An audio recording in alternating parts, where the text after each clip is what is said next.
Press the bell icon on the YouTube app to never miss a video from News Laundry.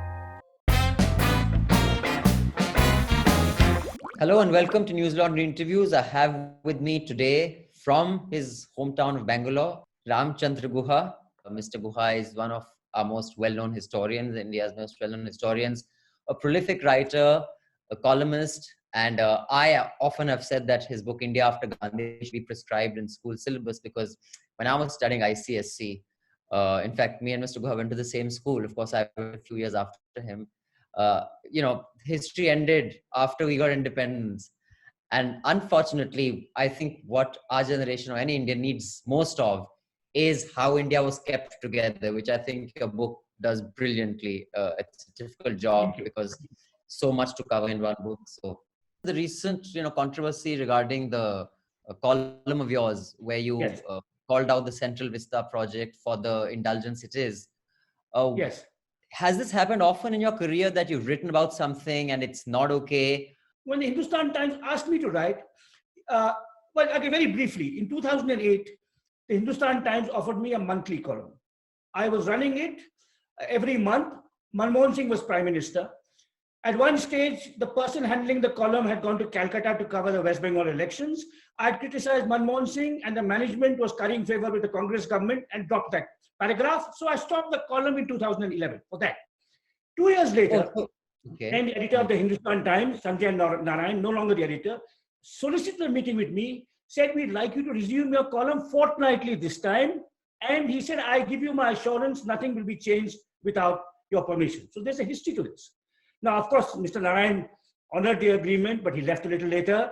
In the last few months, I've had occasional problems. For example, this will be relevant to News Laundry. Has our history been too kind to Nehru and Bapu? So let me speak about Nehru.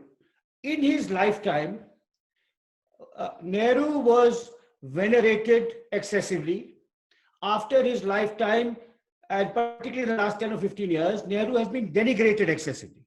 So his reputation when he was alive probably did him more than justice.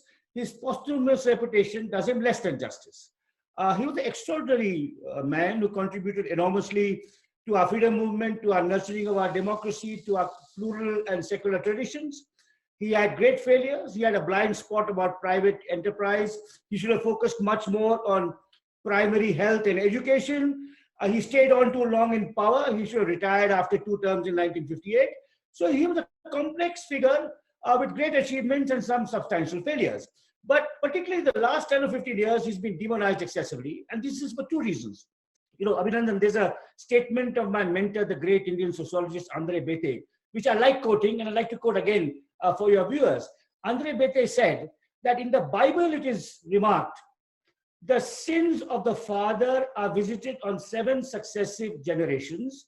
In the case of Nehru, the biblical injunction has been reversed, and the sins of 7 successive generations have been retrospectively visited on him. So, in fact, you said this you were the chief guest at the Doon School Founders Day. Yes. And you said this, and I was there because that was our 25th year, and I was there and sitting in the Rose Bowl, and Priyanka was there because it was her son was in school. And I thought that was a little harsh on the boy to hear the chief guest say that on stage. And I was wondering, if the Hindu right would say that Guha said this at the school in front of the Gandhis. But yeah. I didn't know the Gandhis were there, but I would have said it anyway. When you were protesting against CAA and, that video of yours being rounded up by the cops went viral and it led to much outrage and much needed a spotlight on the subject. What happened after that? Where did they take you? Can you tell me what the experience with the cops was? When I reached the detention center, there was a very fine lady cop, whom I should not name, who saw me and recognized me because she had read India After Gandhi to get through the civil services examination. So we were there for a few hours. And Karnataka, Abhinandan, you see, had this been Srinagar or Lucknow, I would have been brutalized.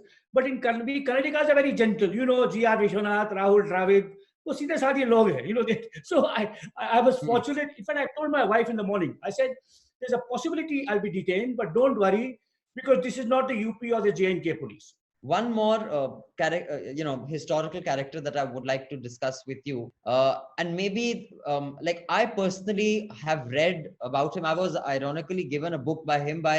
He works for India. Uday Mahurkar, I think he heads the Gujarat with India Today. Right. He's one of the senior editors. When I was working in News Track, I had gone there to cover an election, and he was shocked that I didn't know who Veer Savarkar was or didn't know enough about him.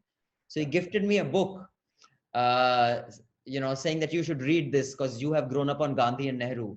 He has been demonized, I guess, or ignored, and now his thing is being put up in Parliament. Now, like other characters, he's also a great character. I mean, he did undergo, 10 years, almost a decade of, Kala Pani, and liberals mock him for having apologized.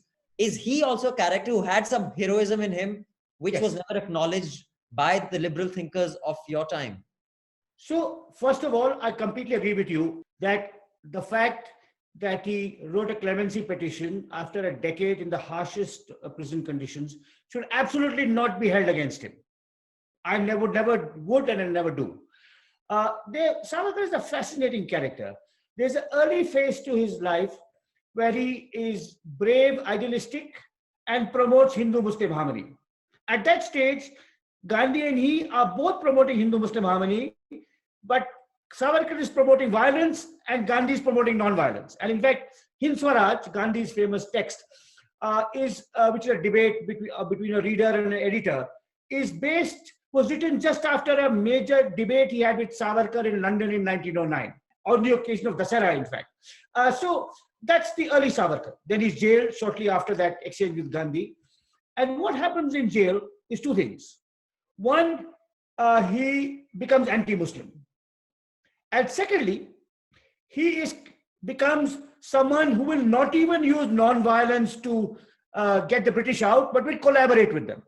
You've written a lot about cricket, and you're a cricket shauqeen. I mean, you've been a player as well, and so I mean, people who are regular listeners to our podcasts will get the reference. So I won't bother explaining it to you unless you want to know.